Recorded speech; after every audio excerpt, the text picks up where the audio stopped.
Everyone. Welcome to another Meet the Author of Unchained Me Mama, The Forgiveness Factor. I am Marquise Brayton, one of Audra Upchurch's super friends, I like to say. And unfortunately, Audra is a little under the weather this interview. So I was asked if I could come in and do the interview for her. And I graciously and excitedly said yes. I would do the interview for Audra. I am Markeith Brayton, and I'm excited to be interviewing today Miss Nakayla Leggett. She is one of the co-authors, and we are just going to have a great time interviewing her and learning more about her and the experience she had with the book. So, hi, Nakayla. Hi, how are you? Like you So, said, I'm Nakayla Leggett, and I am one of the co-authors in Unchained Mama, The Forgiveness Factor, and I'm excited for the book to roll out. So this interview hopefully will be uplifting and exciting for you all to hear as well. awesome, awesome, awesome. And so, Audra sent me some questions that we would ask during this interview. And so, we're just going to hop right on in there and let Nakayla share more about her and her experience with the book. And so, the first question is not necessarily pertaining to the book, but how did you meet Miss Audra?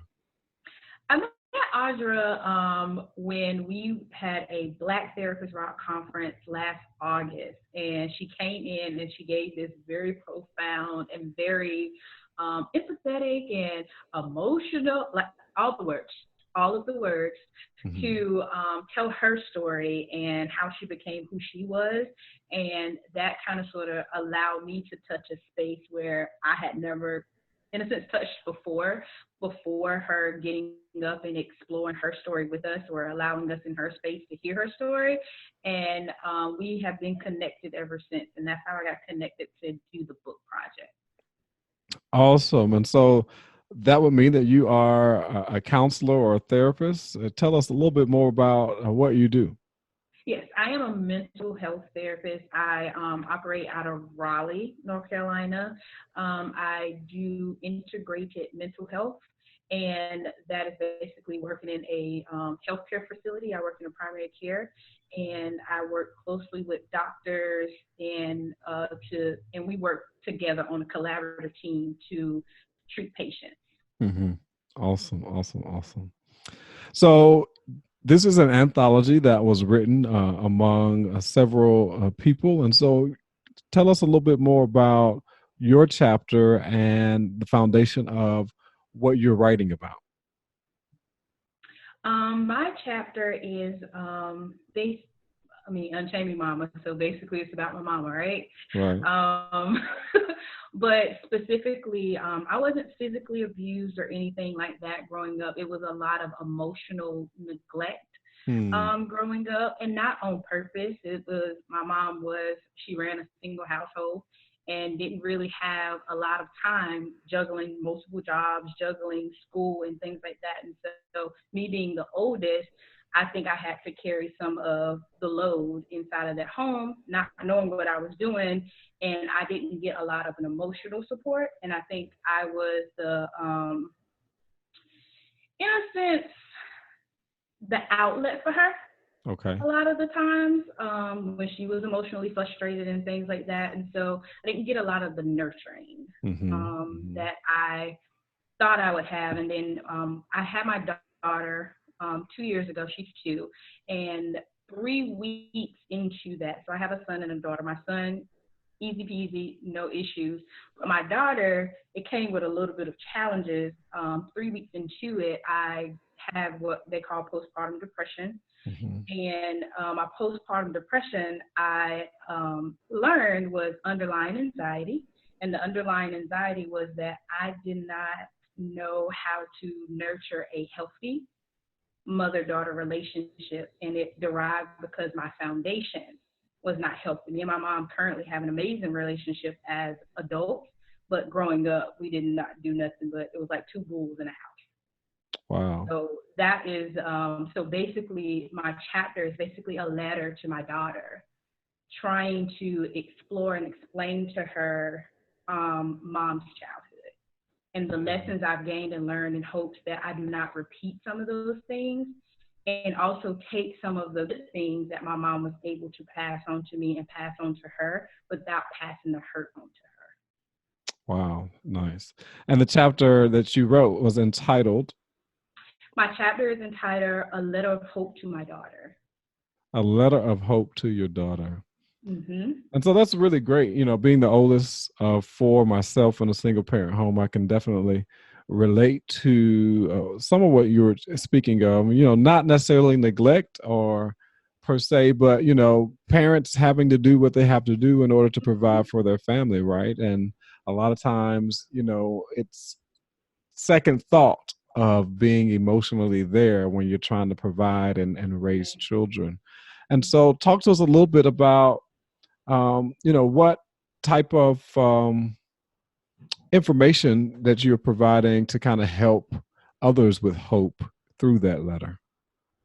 So basically, I go through the challenges in my childhood in regards to a lot of the times people think that well, for me specifically, I didn't want to talk about this chapter. One, I don't want to talk about my mom. You don't talk about your mom, right? I didn't want to talk about my mom. And two, I didn't for a long time I didn't think my trauma of what was traumatic to me was significant enough to even discuss out loud because like I said, it was unintentional, it was not physical, and I appear to be functioning just fine.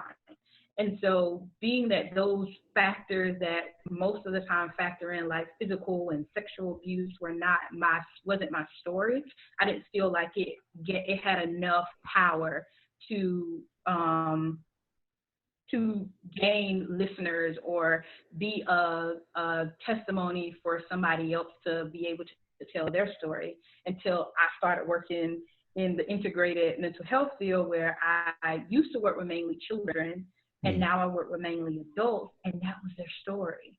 And I was like, okay, this keep repeating and this keep repeating and they're feeling the same way I'm feeling because it wasn't that big of a deal in society. I should be over it by now. right. And so what the book gives is basically it tells my story and it tells how I matriculated through it, as well as it gives about 6 lessons um, of how they can start to unravel and deal with their stuff as well. Mm, mm.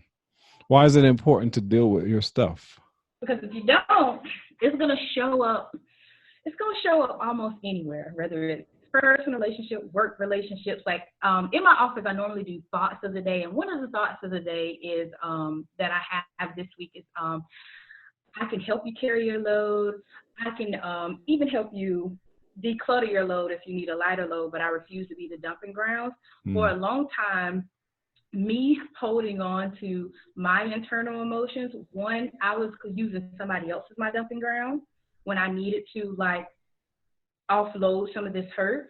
And two, I was allowing people to dump their stuff onto me as well because, like I said, being the oldest, I was always not taught, but I felt like I needed to step back and protect. mm, And having to step back and protect, meaning like I put my emotions and my needs on the side and I put everybody else in front of me.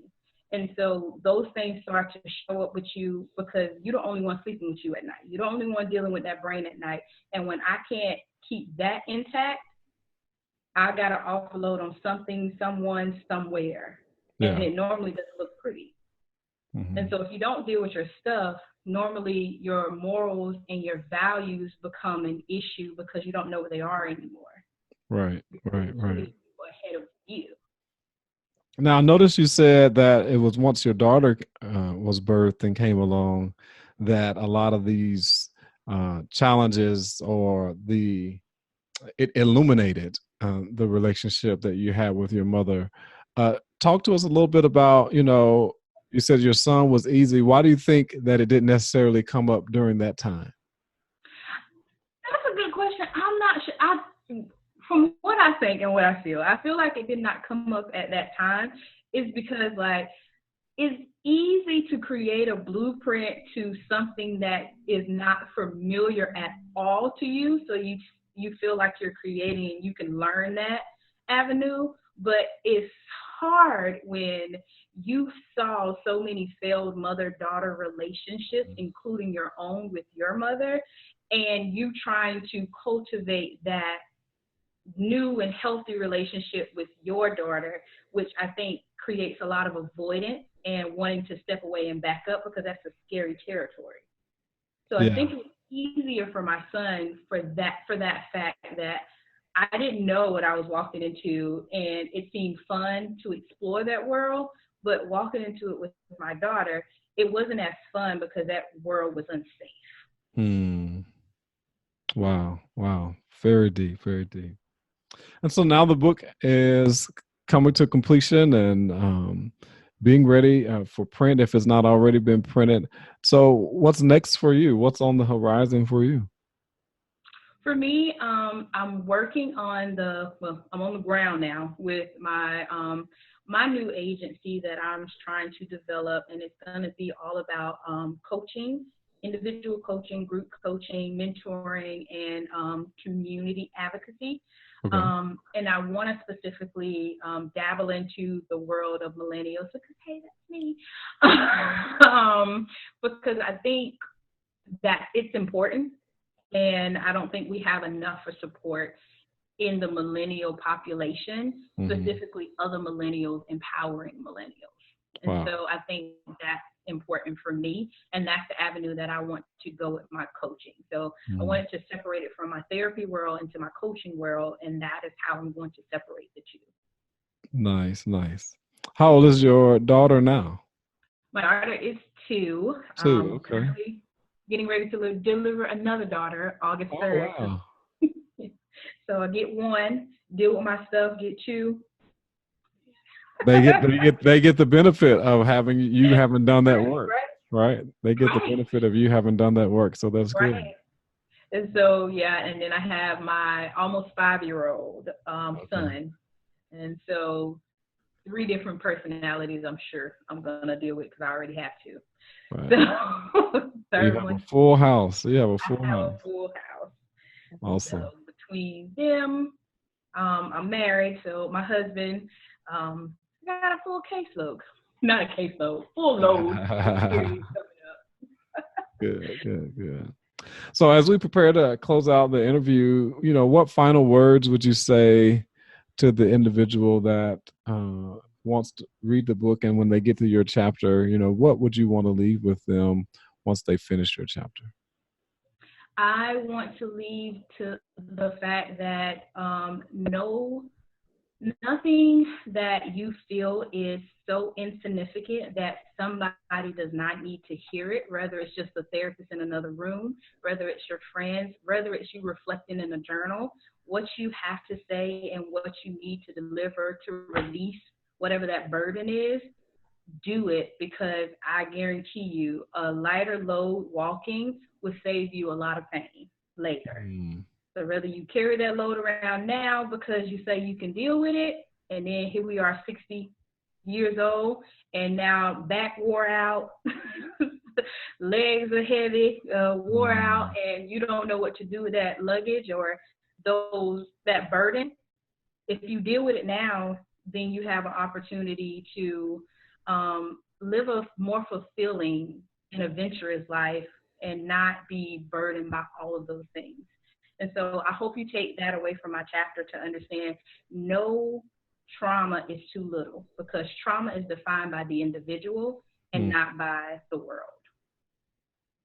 That's good. No trauma is individual Yep. No trauma is too small to or too process. small. Yes. Yeah, it's individual. Yeah. Wow. Wow. That's We can really be in the good. same car accident and you see it a different way than I see it. Wow. But That's at so the end of the true. day, you walk away with PTSD and I walk away with a level of resilience, and it didn't affect me the way that it affected you. But do I Hmm. go around telling you that you should just get over it, or do I help you deal with that because I have some tools that you may not have? Right. And Right. by talking about it, you learn that other people have tools that you may not have. Hmm. Hmm. Because That's good. the space probably has dealt with some of the things that you've dealt with, and if you don't speak up and ask for assistance, you would never know that. Speak up and ask for assistance. Awesome, awesome, awesome. How can people stay in contact with you, reach out to you via social or just to learn more about you? My social media all across the board is Nakayla C. Leggett. I have a blog called Beyond Miss K, where I do a lot of behavioral wellness blogging there as well. And you can also reach me at Nakayla Leggett at gmail.com. Awesome. Awesome. Awesome.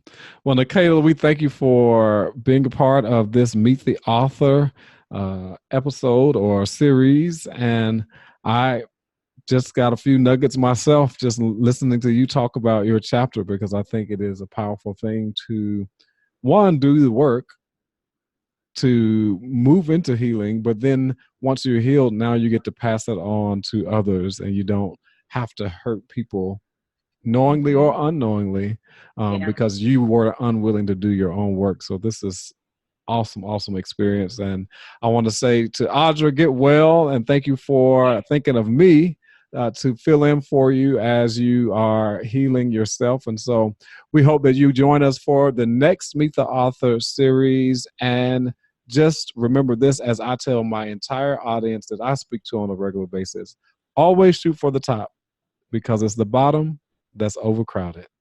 Take Oh, care. I love it. Thank you. Thank you.